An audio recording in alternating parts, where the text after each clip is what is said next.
que l'apprentissage formel est important, mais aussi l'apprentissage informel, que apprendre, ça se passe toute la vie durant, que les technologies, oui, sont en train de changer notre câblage cérébral. On a montré que des gens qui font des recherches fréquentes sur Google ont face à des problèmes, des excitations de zones du cerveau différentes. On va me dire, raconte des bêtises. Non. On avait déjà montré la même chose avec les chauffeurs du métro londonien. Parce que les chauffeurs de métro londonien, ils ne peuvent pas travailler en séquentiel. On tourne là-bas, on va là-bas et tout. Parce qu'il y a des embouteillages. Et donc, ils doivent avoir une vue globale. Eh bien, quand on regarde la manière dont ces gens-là abordent un problème, les petites lumières qui s'allument sont à d'autres places. Donc, les technologies vont modifier notre câblage cérébral. Elles l'ont déjà fait avec l'écriture, la lecture et tout. La formation, c'est donc mettre à la disposition de l'étudiant des occasions où il puisse apprendre. C'est ma devise. Je ne suis pas là pour enseigner, je suis là pour vous mettre en situation où vous allez apprendre quelque chose. Einstein le disait, je n'enseigne jamais à mes étudiants, je leur donne simplement des conditions dans lesquelles ils puissent apprendre.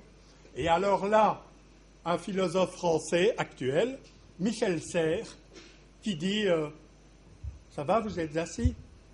Il est encore beaucoup plus fort que moi. Il dit « Arrêtez de transmettre, tout est transmis. » C'est trop fort, je suis d'accord avec vous, nous avons beaucoup de choses à transmettre, mais je crois que Michel Serres voulait insister sur le fait qu'on doit dépasser la transmission pour arriver à une éducation beaucoup plus plurielle. Alors, le dispositif, c'est ce qu'on met autour du modèle d'apprentissage, des ressources, des méthodes, des acteurs, des finalités, ce qui est en lien avec les compétences, c'est-à-dire les contenus, les capacités et les contextes. Résumé, vous voulez enseigner un modèle pragmatique d'apprentissage, j'en ai parlé. Vous voulez enseigner principe de cohérence, et c'est valable pour toutes les personnes qui vont développer des ressources sur des plateformes, etc. Et, je l'allais l'oublier, le petit dernier, le principe de variété. Nous apprenons tous de façon différente, et donc varier les activités, ne pas se dire qu'il y a une bonne réponse pour favoriser l'apprentissage, mais qu'il y en a beaucoup, et sans doute une façon d'y arriver. Allez, dernier point, et je termine là-dessus. Vous voyez que, comme technopédagogue, je suis plutôt pédagogue. Alors, les outils, on y va. Je suis là pour parler de ça, on y va. Alors, ma grande devise, c'est ceci. Voilà un niveau de satisfaction. Ça va bien. Et puis, plus bas, il y a des problèmes. Le problème de les technologies peuvent nous permettre de combler le fossé pour ramener à un niveau satisfaisant. Bon, mais les technologies aussi devraient nous permettre d'aller d'un niveau satisfaisant à des valeurs ajoutées.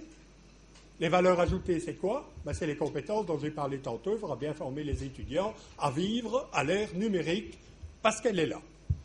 Malheureusement, je constate à Louvain et ailleurs, je voyage beaucoup, je peux voir, que la plupart du temps, je dis bien la plupart du temps, les enseignants refont avec les nouveaux outils ce qu'ils faisaient avant.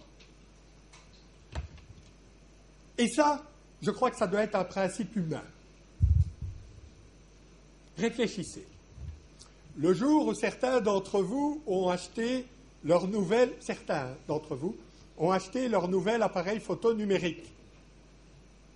Ils ont ouvert la boîte, il y avait un manuel de 250 pages, il y avait un CD-ROM, il y avait l'appareil photo, oui, il faut mettre les piles, et on a pris une photo. On veut regarder, est-ce que le nouvel appareil me permet de faire ce que je faisais déjà? Et c'est bien. Les jeunes, par exemple, de nouveau, mon bon papa de 83 ans, il va lire le manuel de 250 pages avant d'utiliser l'appareil. Les jeunes, ils jettent le manuel. Le malheur avec ça, voyez-vous, c'est qu'on risque de ne pas découvrir les nouveaux potentiels qui, eux, sont écrits dans le livre. Et donc, j'ai symbolisé cette pensée comme ceci, en disant que, dans un livre que j'ai écrit, voilà deux professeurs. Ceci est un professeur traditionnel qui utilise un ancien outil pour battre les tapis, et ceci, c'est un professeur qui utilise un nouvel outil qui s'appelle l'aspirateur, mais le gros problème, c'est qu'il l'utilise comme ça pour battre les tapis. Et donc, utiliser les nouveaux outils pour faire la même chose qu'avant, c'est peut-être pas une bonne idée.